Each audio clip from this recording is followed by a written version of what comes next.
All right, this should be a ton of fun. We've got Mr. Sean Whalen. You probably don't even know this. Like, you're pretty well known in my community. I went and shared that we were doing this, and a bunch of people were like, "Oh, like I wonder if you guys ever were gonna do one." And then a couple other people are like, "Oh my goodness, I love Sean." And then a couple other people, I just went and watched a bunch of his stuff, which was fun to see. But this is what people don't know. How long have we known each other for? I was trying to figure it out before it went live. Dude, that's back in married days, what?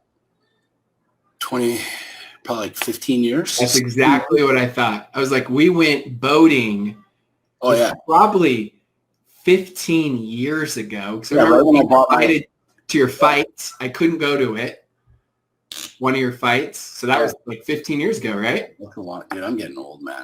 I'm getting old.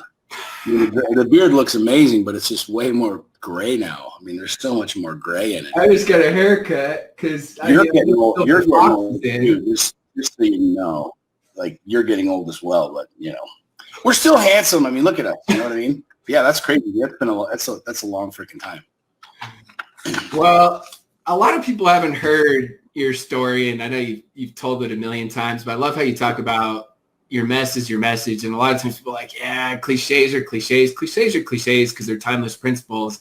And I love how for you, I mean, I don't know how you want to articulate it. I know you're always a straight shooter, but I love how it was like you just figured out, you know what, this is who I am, this is what I'm about. And once you started sharing that, it was like you were more passionate, you connected with more people, blew up. I remember you telling me at Gold's Gym before it was Vasa, like a little bit, you know, even more on your story and some of your huge goals. I mean, at that time, you're telling me this, it's probably 7 years ago. You're like, yeah, I want to run for president. I'm like, I love how bold and ballsy you always are. Like, tell us. I mean, it's crazy because, like, it's not cheesy and cliche. You know what I mean? Like, that's what people think it is cheesy and cliche. But the truth is, if you understood, like, that your mess really was your message, like, it would change the game. I don't care how far up the totem pole you are, how far down the totem pole you are. You know, there's so few people that understand this principle, that understand this reality. And so we're trying to fit everything into this narrative, right? And I mean, if you haven't heard my story, I'll let you read my book, whatever.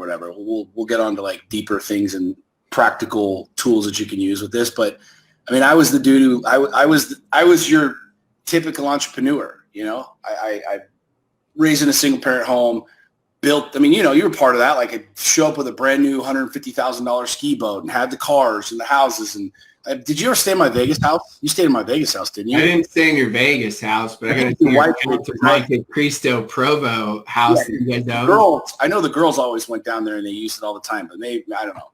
But I mean, it was like that success. I was successful by the world standards. And at the end of the day, I hated my life, man. It was just like I was doing everything to fit into this box. Like, this is what success looks like. This is what will bring you happiness. This is what will bring you joy. And it was totally ass backwards. And so I literally burned my entire world to the ground. I left my marriage. I left my company that I had started. We're doing $25 million a year. And for a lack of better words, I stuck my head up my ass for a couple of years, like trying to figure out, not like, hey, how do I make money? How do I be a good man? It was like, why the fuck am I even here? Like, on this planet, like, why am I even here? Like, let's get down to the nitty gritty, like baseline, like, what the hell am I even doing here? You know? And I found some interesting things, and I realized that pretty much every single thing that I had been taught since I was a little kid was a lie. Not that my parents wanted to lie to me, my parents didn't know any better. Not that, you know, the education system wanted to lie to me, it just didn't know any better. And so, you know, I went on this journey where I started really trying to figure myself out and figure out how to build a life that I liked, that I was excited about, not because it was what mom and dad said or what my ecclesiastical religious leaders said or my family thinks or whatever. It was like, dude, I've got one crack at this. Like, how do I build a life that I'm happy with, that I'm excited about? And it's interesting because I started sharing my truth. I started sharing what was inside of me. I mean, my mess literally has become my message. It's made me a best-selling author. I mean, I've got almost 1 billion views. How many have you sold?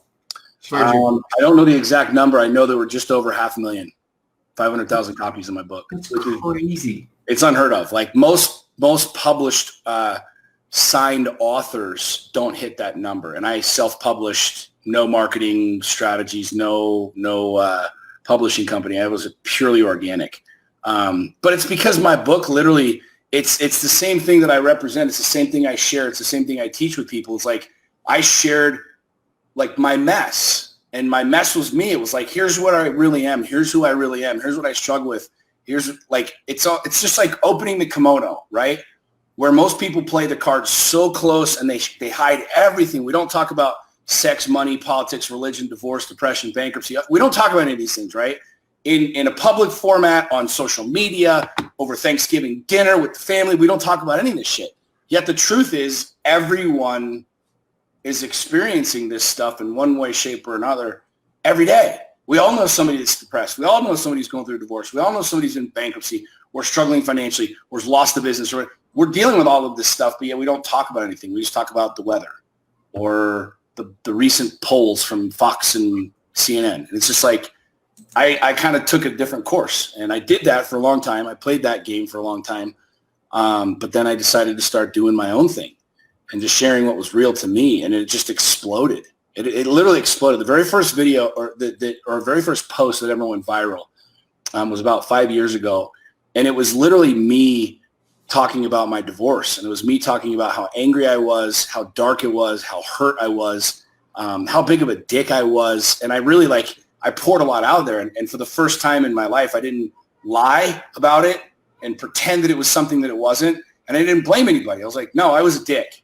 Like, I knew the buttons to push on this woman, and I pushed them all because I was angry, because I was sad, which basically is pretty much like every freaking man on the planet that goes through a divorce, right? We're all dicks. Ladies, goes for you too. You do the thing. You push the buttons. But I told the truth, and it was like, it wasn't normal. You don't see that on your news feed, right? You see, fat kids falling off skateboards and funny videos and rah, rah, rah motivation and all this other crap. And it was like, dude, what's this guy talking about? And it exploded. I mean, millions and millions of people saw that post, shared it, commented on it. And what I learned two things from that very first experience. Number one, that millions of people resonated with me. Literally millions and millions and millions of people resonated. Like, I was like, dude, what the fuck are you guys liking this for? Like, I talked about how big of a jerk I was, how big of a dick I was. Like, I didn't put on, there's no filter, there's no fancy whatever. It's like, I literally just told everybody how dark I was, how much I struggled, how much was inside of me. And all these people like this? And they're like, yeah. And I'm like, that's weird. But then I was like, wait a second, they're all relating to this in one way or another. And it was like, the vulnerability became literally the connection with people. And the second thing that I noticed is how much better I felt. I've just felt better. And I've noticed over the last couple of years as I've shared my story, my mess, and everything else in between on social media, every single time I share something, I feel better. It's almost like I've got this backpack, right? And all of these things that we think are so weird, these lies, these insecurities, these fears that we're carrying around this backpack, and they're all just rocks. And I was just taking these rocks out, and I was running faster and feeling better. And all of a sudden I'm like, fuck this. I just cut the straps, and I was like, I'm out. I'm putting all the cards on the table, whether you like it or don't like it. And I felt better. So it was I kind of consider myself a smart fella.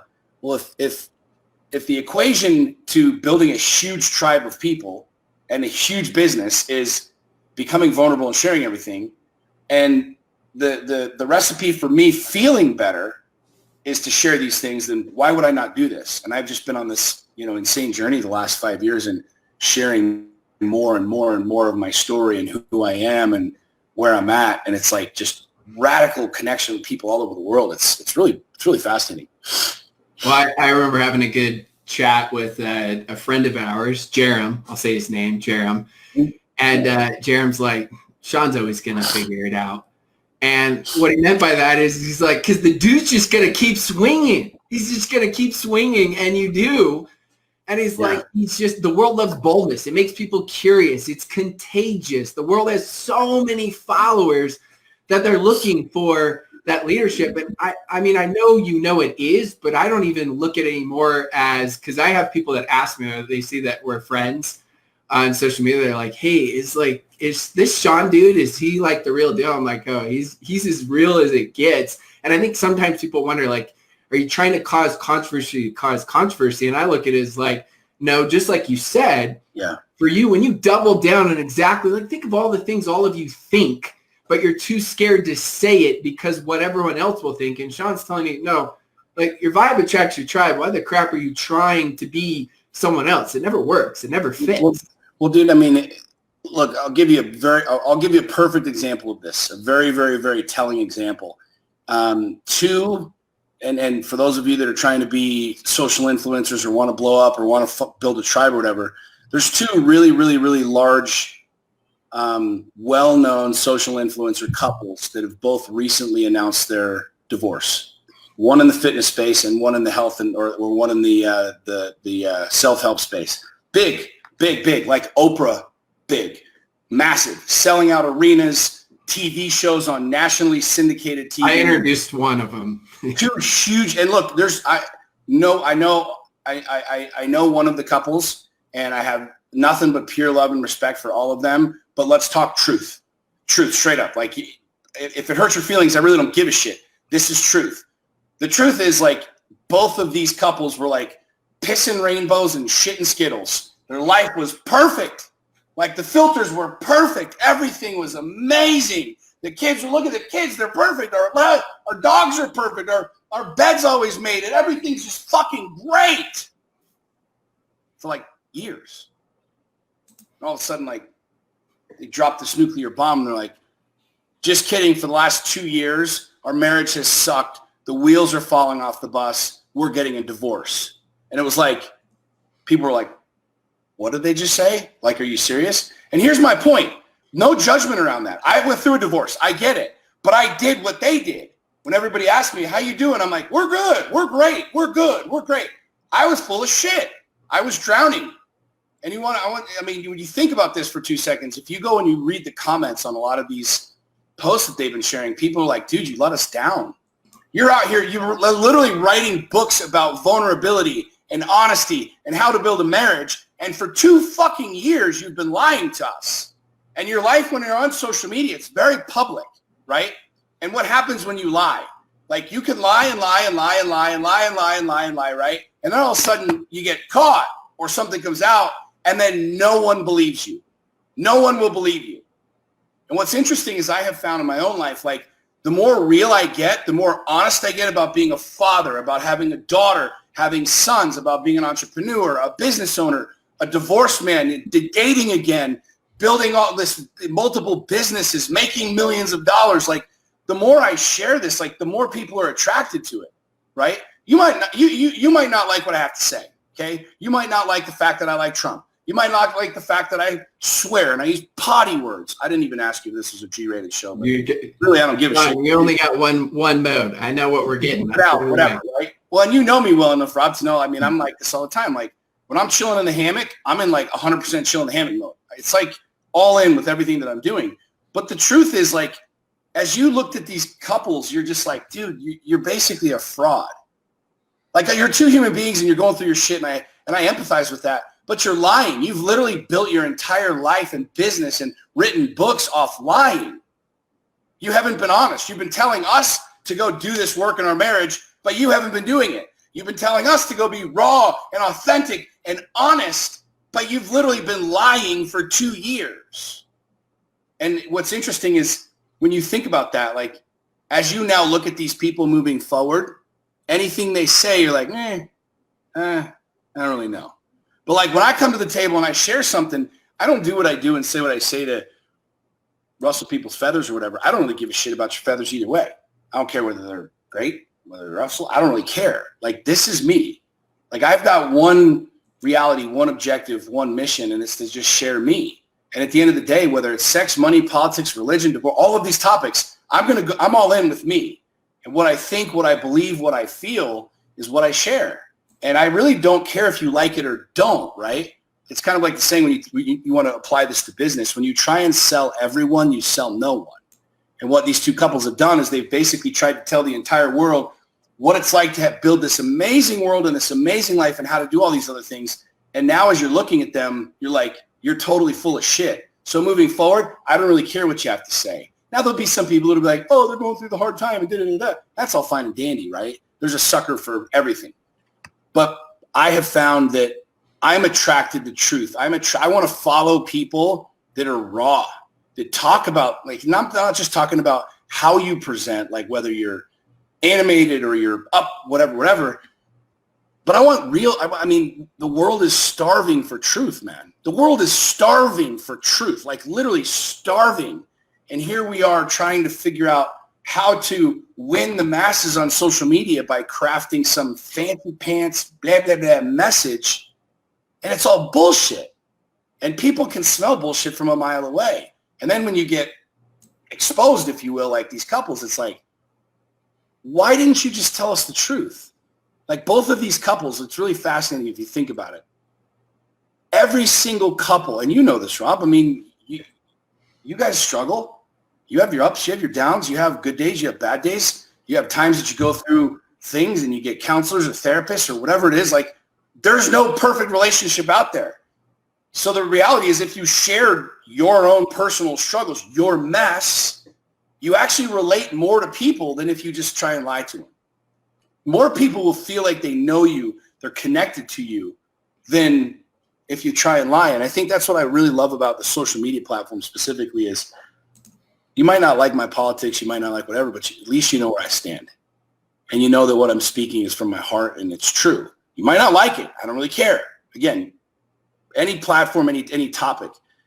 But at least you know I'm spitting my truth and I'm going to stand behind what it is that I say, where I go, like what I do. Because to me, it's like, dude, can you imagine that? Can you imagine building a huge audience, being on Oprah, having your books published all over the place, and literally being completely full of shit?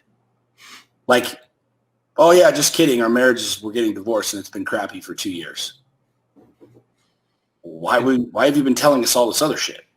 Anyways. I mean, you just said it. It's like when I tell people all the time, I'm like, you don't get it when people talk. I give this story of when Janae and I first met and we had our first fight. And after I'm like, is this it? She's like, no, we're going to have disagreements all the time. I joke around. I'm like, yeah, I may wear the pants, but she decides on the size, the color, the brand, the style, everything else as we go because extremely strong personality. But it's like people don't understand. So they think, well, good relationship is perfect. And they don't get, it's just not, it doesn't exist. If there is no conflict at all, right, you probably better worry. There's probably a boring relationship going on where you make sure they're not. Either that or they're completely full of shit. Completely full of shit. And that was the thing that, I don't want to harp on this, but I think it's a very, very, very powerful lesson for everybody watching, for, you know, all of your people, your clients. I don't care what you're building, whether you're building an MLM, whether you're building a retail business, it doesn't matter. Like when you look at that, like all of the credibility just goes out the window, you know, and that's the thing that I think is really, really, really important is it's like most of us have no problem forgiving someone that screws up, right? If you look at this, even going further back, like David Letterman and Tiger Woods, you remember like how both of them got busted around the same time for cheating?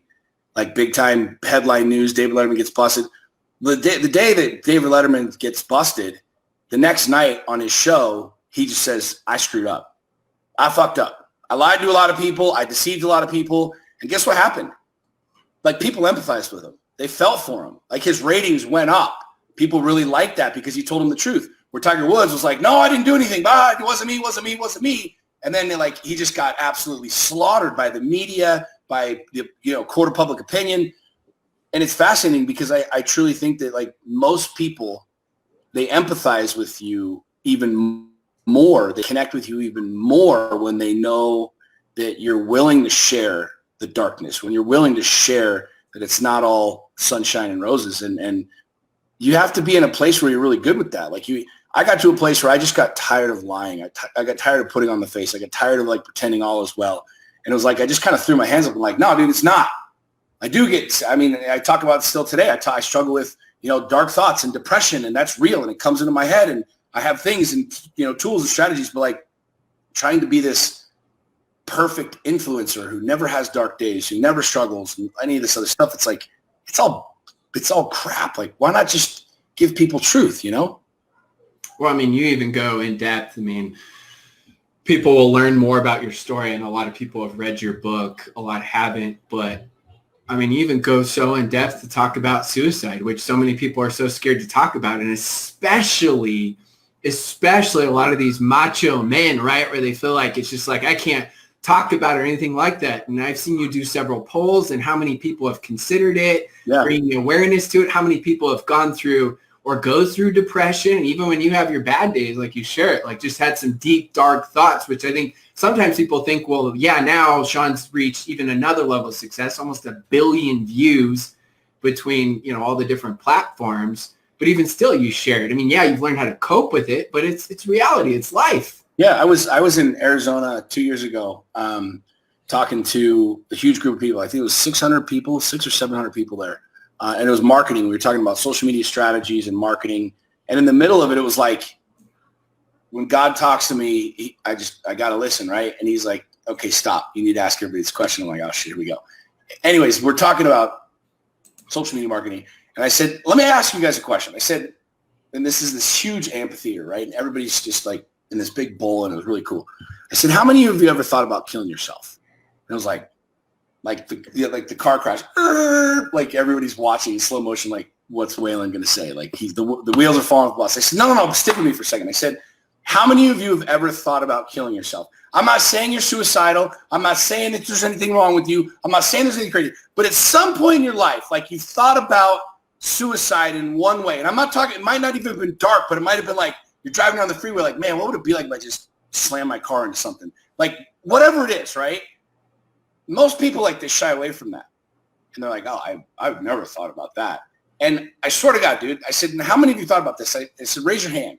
And I raised my hand, and you could see people were kind of sheepishly. And I'm like, no, think about it. Like, for real. Like, this is a real test. I'm going to prove something to you right now about marketing, about growth, about building a tribe, about building a following.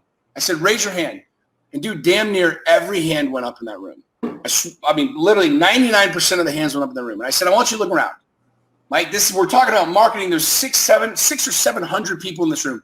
And almost every single person has thought about, at some point in time in their life, suicide. I said, all right, put your hands down. And I said, let me ask you another question. I said, how many of you have ever told anybody about this? How many of you have ever publicly talked about this? 4 people. 4 out of 600 or 700. I said, that's the difference between the tribe builders. That's the difference between the leaders. That's the difference between somebody who can own where they've been. Their mess becomes literally their message, where they can stand in a place of power and certainty and say, hell yeah, I've thought about that, knowing that everyone else in there has, but no one wants to talk about it. And this is the difference, I think, between me and a lot of other people. Is like, I realize most people have darkness. Most people struggle with depression. Most people have issues that they deal with. Label it whatever you want, whether you want to label it depression. I don't give a fuck what you label it. But most people struggle with this shit. But they're too damn scared to talk about it. Why? Because they think no one else does. No one knows how hard it is. No one knows how bad it is. Like, people all the time, Sean, no one knows how bad my divorce is. And I'm like, I sure as shit do. You know what I mean? And that's what's fascinating about our culture and our society is, like, we built this false image around this perfection, and you introduce social media and filters and the whole thing. Oh my God, the neighbors are just always happy, and they're so beautiful, and they're always in shape after all this other crap. And all of a sudden, homeboy kills himself. And you're like, we didn't even know he was sad, right? That's the difference, man, is like, when you're able to, like, legitimately live all of it, own all of it, talk about all of it, you have no idea how relatable you become to people. You have no idea how many people around you in your tribe, in your immediate circle, are dealing with similar things, but yet you don't talk about anything real. You talk about airy-fairy, fluffy bullcrap. And that's, I think, the real tipping point in influencers and people that are really connecting with large tribes of people is I can relate to that. Like, I can relate to people that are struggling with suicide, because I put a gun in my mouth one night. I almost killed myself. And people have told me for years, like, Sean, you can't, when you share these things, like, you know, whatever, your business. And I coach very successful people. Like, one aspect of my business is working one-on-one and coaching CEOs, COOs, business owners, entrepreneurs, 7, 8 figure year earners. I got a guy flying in tomorrow for a private one-on-one day. Wildly successful businessman from California. And it's like, everybody's been telling me, if you keep sharing these things, it's going to affect your business. I'm making a fuck ton of money from my business by sharing these things. And I have no bones talking about that. I don't give a crap. Like, money's just money, right? You share your account. I don't really give a crap. I have people that invest 6 figures a year with me for one-on-one coaching. And I will tell you why. It's not because I have some mystical, magical, whizmo, gizmo, ABC algorithm that I hand people. It's not because any other bullshit. It's because they know I'm all in.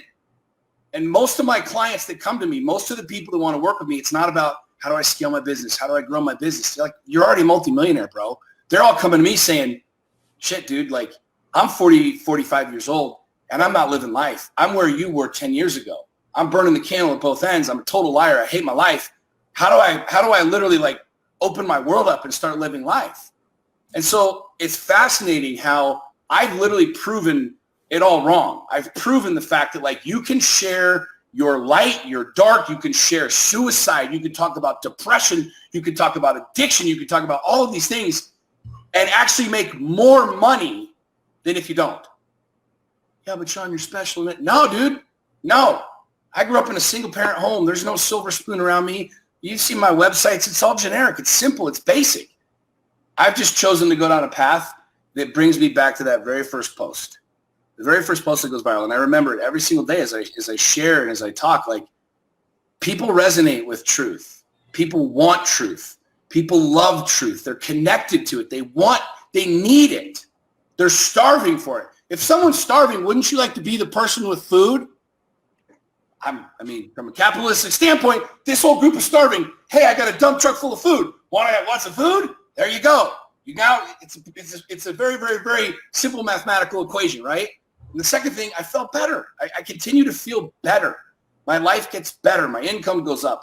My kids, my relationship with them, my relationship with the marketplace, just what I'm doing. It's like the deeper down this hole I go and the more I open up, the better I feel. It's like I'm a better father when I do this. I'm a better leader.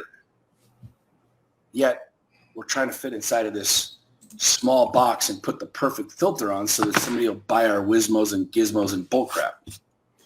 So many thoughts keep coming to my head. I mean, when you're talking about the dark side, I'm thinking about there's a reason besides the escape why so many people love Breaking Bad, Game of Thrones, and Ozark. There's a reason why they love these shows when it shows part of the dark side where they feel like they can resonate with. When you talk about, all these different things of sharing your message. I remember when we went to lunch. It was probably, I don't know, who knows, 6 months ago, 8 months ago. I don't even know time.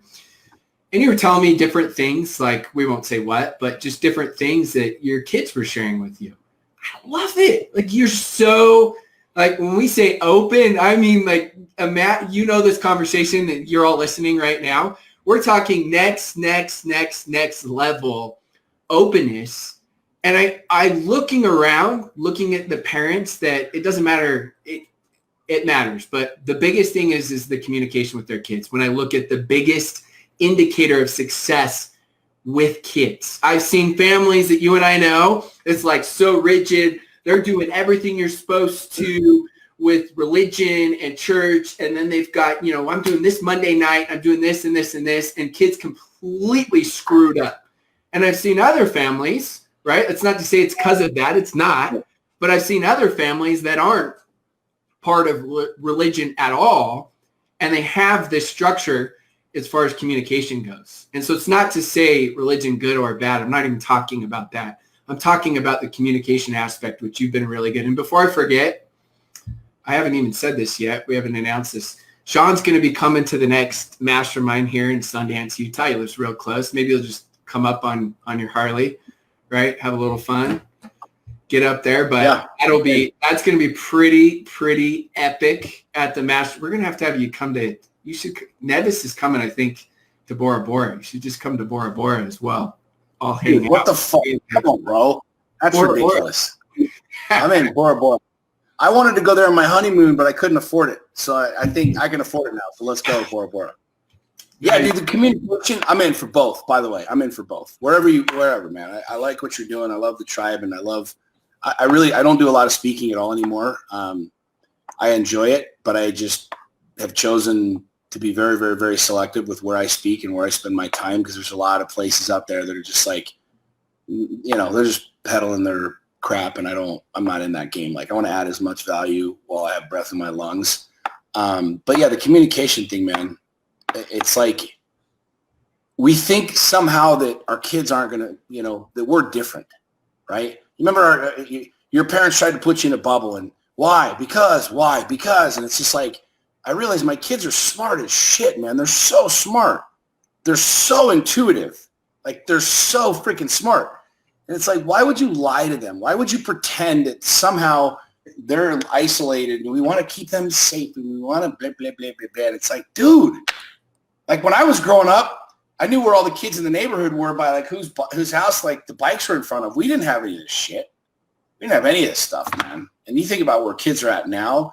And I just chose a number of years ago. My daughter and I had a really cool experience where, she grew up in a very religious household.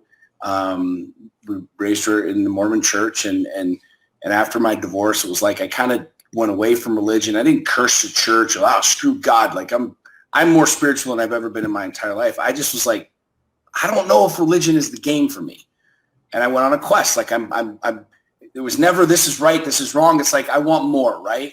Like I want more, and so I'm always on this quest looking for deeper, and it's phenomenal, it's brilliant, it's beautiful. But anyways, long story short, we're camping one night. And I'm drinking a beer, and she's over here, we're making s'mores and the whole thing. And she's like, Dad, what are you drinking? I was like, oh, it's just a dad drink, whatever. And it was funny because the next day we're out playing on the razors, and she's looking for lizards and the whole thing. And she was super cold to me. She was 12 at the time, I think, 11 or 12. I said, babe, what's wrong? And she's like, nothing. And I said, I knew my daughter and I are very, very energetically connected. I said, babe, what's wrong? Like, tell me what's wrong. And she said, Dad, I know you were drinking a beer last night.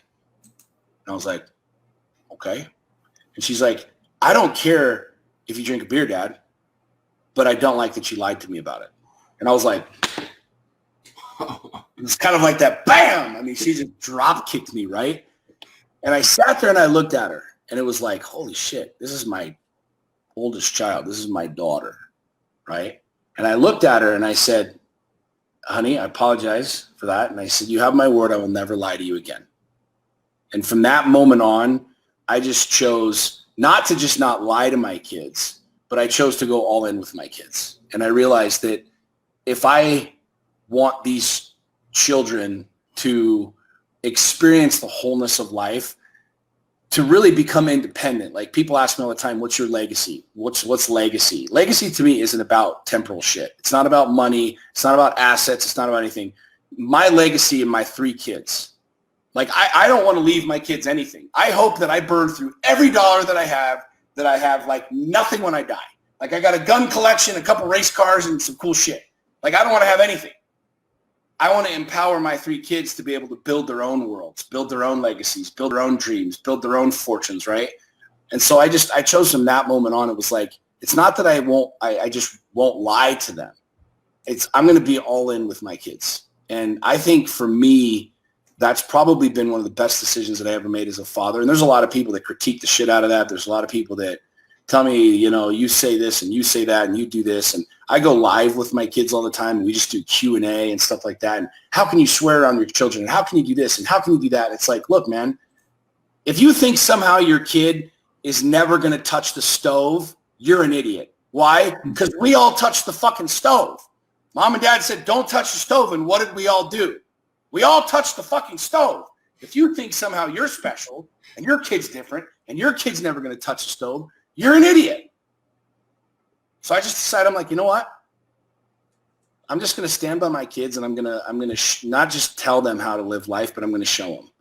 And that's something, I don't know if you ever saw that video I have on YouTube, but it was with me and my son with racing, and I can tell my kids how to live. I can tell my kids how to dream. I can tell my kids all of these other things, but like most people never live any of that. Like most dads that are trying to inspire their kids, like go chase your dreams. They work at a job they fucking hate. Like, you know what I mean? Like these marriages that are falling apart where people don't love each other and there's no connection. They're trying to like instill love and connection in their kids, and they're watching their parents hate each other. And it's like, I just chose like to go all in on me and to live my life. And I realized that the best thing that I can do for my children is to show them a dad who's happy, like really happy. Not tell them how to be happy, not tell them what happiness looks like, feels like, but to legitimately have them see their dad happy. Like to see their dad living his dreams. Like I'm living my dreams. I told you before we jumped on here, like I'm going to Texas this weekend to go race my race car. And I'm bringing my boys with me, right? And I've never been to Texas to race. I'm brand new to the sport. It's something that I've wanted to do. I bought a fucking race car. What did I know about it? Nothing. I hired coaches. I brought people on. And now I'm going to race in this huge race down in Texas, and I'm going to bring my boys with me. It's like I want them to watch me living my dreams, not just talking about it, regurgitating it, pretending like they're never going to experience any of this. But, dude, show your kids. Don't just tell them. Show them. And that's how I choose to raise my kids. No, you're always all in, and you've got that. You can tell your kids just really look up to you, and that's because you're straight up with them. I remember we had a conversation with my oldest son who's 15, and we talked about everything from what's going on right now in the world, and we've got family that is like completely divided on what they believe. And I'm like, look, I don't care what you believe. I'm like, ask questions. I'll tell you what I believe, but I'm like, I don't want you to think you have to believe just what I believe. Right. And I think he was like, he's heard it over and over again, but he was taken back. I'm like, what do you believe? What questions do you have? Let me tell you why I believe what I believe. Yeah. And it was the same thing. We had the same thing about a religious conversation. I'm like, here's what I believe, and this is why I believe it. Here are the principles. Whatever you want to believe, I love you. Yeah. And it's so important. I think so much we try to force people because we just feel like this is what we have to have, and we have to know all the answers, and we got to be so specific, and we got this rigid lifestyle. So do you know why most people do, though? Just to echo that, thought on that. I truly believe that it's because people don't know themselves. And most parents have not gone down the rabbit hole of understanding what they truly believe. And so they just regurgitate what they've heard. Right. And so when you stop and think about it, when kids become inquisitive, it's like parents don't really know. Parents don't want to go down that path. So they just, well, this is what it is. This is why. This is how it's always been. I mean, think about this for a second. Like my father worked, he got up at 4 a.m. and he came home at 7 a.m. every day. He worked a would he hated, and would come home and he'd get drunk every night. Like that was his life. But he was like encouraging me to follow my dreams and to chase my dreams and to go to the moon. You want to be an astronaut? Go be an astronaut. I'm like, well, why don't you go be an astronaut, Dad? Like, what happened to you kind of a thing, right? Somehow we think that we're going to tell our kids these things while we live shitty lives. We're going to like tell them how health is important while we're fat. We're going to like literally be broke as fuck, but tell our kids to go chase their dreams and they can have anything that they want while they watch their parents not live it. And I think that's something really, really, really pivotal happening right now. Is it's really sad that more parents and more people aren't understanding that this is literally what we're transferring to our children. Like if you're going to a job that you don't absolutely freaking love, like you're coming home in a bad mood and this and that and the other, and somehow you think your kids don't see that and are experiencing that, you're wrong.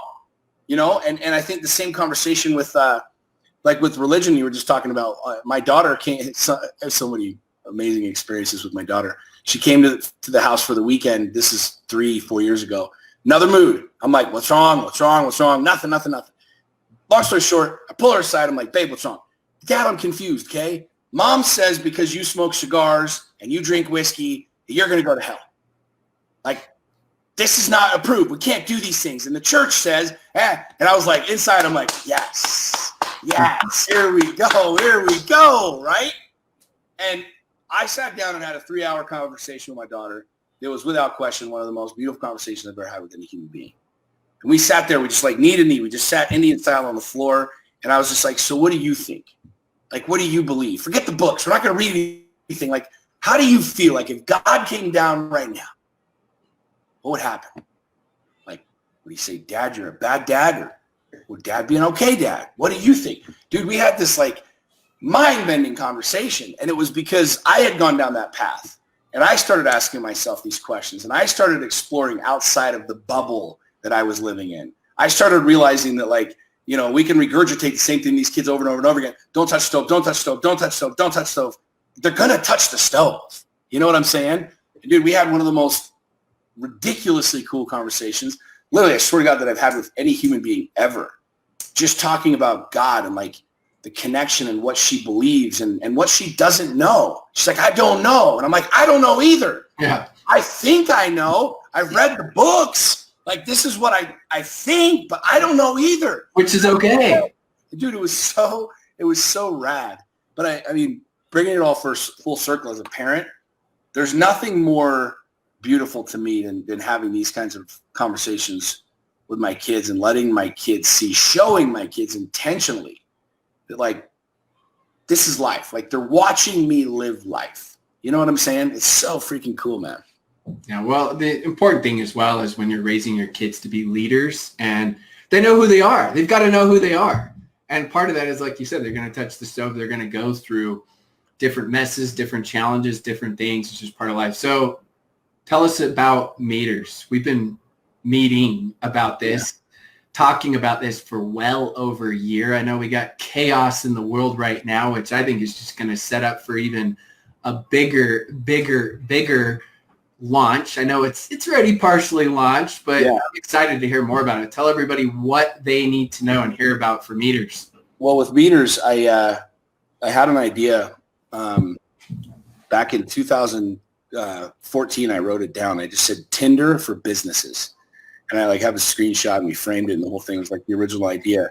And I realized that in social media it's static, and we think that it's like fast paced and moving.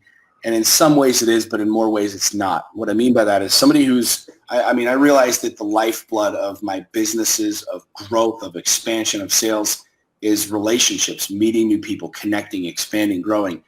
And if you think about social media, sure, I can inbox 10,000 people in a day if I want to, but so can everybody else, right? And how many people that have been on Facebook, Instagram, LinkedIn, just your inboxes are full of just shit. And eventually you just don't even care. You're like, this is just 99% rubbish, right? And so I started looking at, like, as I travel, like if I go to New York, I'll do a Facebook post to say, hey, I'm coming to New York. Who's in New York and wants to get together coffee? Who wants to get together and just meet up, right? And it's static because with the Facebook algorithms, less than 3% of your following actually sees each of your messages, number one. But number two, imagine if you're not as active as me, right? And you only check your social media every couple of days or something like that. Well, I've already landed in New York, done my business, and I've gone home. And you're like, oh, shit, I missed you. Maybe next time, right? It's just this static with social media. So it's like, what would it look like to be able to build something where I could literally meet with people, entrepreneurs, business owners, any place, anytime, no matter what? And so I built an app called Meters. And what it literally allows you to do is you can be anywhere in the world and you turn on. And what it does is it shows you other people that are right around you now that want to meet. Not tomorrow, not next week. This isn't some scheduling, hey, dude, let's connect next month. But it's like, I've got 30 minutes in between my meetings. Who wants to go get a cup of coffee? And if you're like me, I don't want to sit down with somebody for 4, 5, 6 hours. Like, I can meet somebody in the line at Starbucks or checking into a hotel or sitting next to somebody on an airplane, right? And you strike up a conversation and you see that they got a hunting hat on. You're like, oh, you a hunter? I'm a hunter. Oh, blah, blah, blah, blah. Next thing you know, you're down this road and you're talking business and you swap information. Well, what if I could build something that was actually like that but cause it on purpose? And so I built Meters. And so literally Meters is a geo-targeting app where I can be in New York and I can turn on and it will literally show me all of the people that are right around me the same way that you swipe on Tinder, like swiping through people. Tinder's kind of a big picture, little information because I don't really care about your information. I just care if you're hot. Where Meters is big information, small picture. And so it gives you 3 points of data. Number one, what do you do? Number two, what do you like to do? And number three, what do you want? And so literally like anywhere in the world, this is like Entrepreneur rated it as the #1 app for hustlers.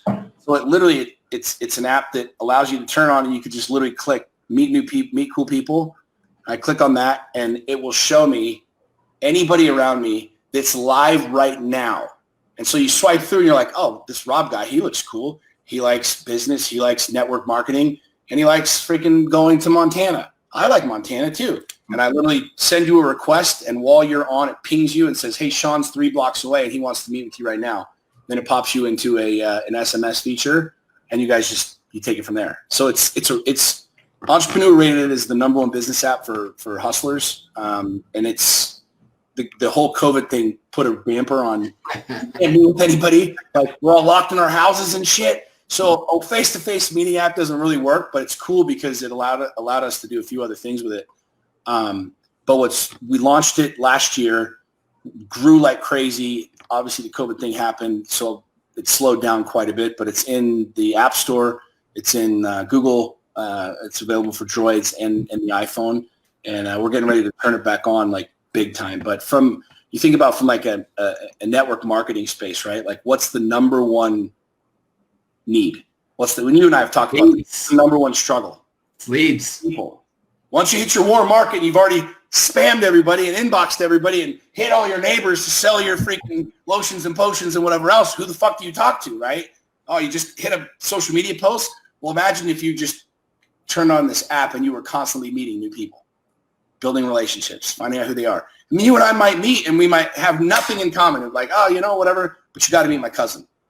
You know what I'm saying? When you think about relationships, specifically with business, it's all about connections. It's all about networking. And what Meters lets you do is literally meet with people instantaneously, no matter where you are in the world, for a 10-minute cup of coffee. You know what I mean? It's so freaking dope. I'm excited. I mean, literally, it's been well over a year. Yeah. First started talking. It was probably a year and a half ago you first started talking about it. And it was like, okay, now we're starting to release it a little bit. All these big companies trying to buy you out. And you're like, no, I'm holding strong. I'm holding strong right now, which is going to be fun. It's going to be fun to see how big of a comeback. Well, I appreciate your time. I know you're a crazy busy man. I love how much you protect your time and value your time. I know that my number one goal this year, guess what it is? Say no. I know that sounds weird. Say no. It's been my number one goal. I got entrepreneurial ADHD. Like, it's one of the most powerful things you can do, man. If you really honor yourself, respect yourself, if you want to make a ton of money, learn to say no. Tough to do, but it's so important. So I appreciate you making time. Easier guests. You're welcome, dude. It's good to chat with you, man. We'll get back on. I know everybody else enjoyed it. It was fun seeing all of these fun comments just flying through. I know there'll be way more during the replay, but appreciate everybody for tuning in, and we'll do it again, my man. Sounds good. Thanks, dude. See you guys.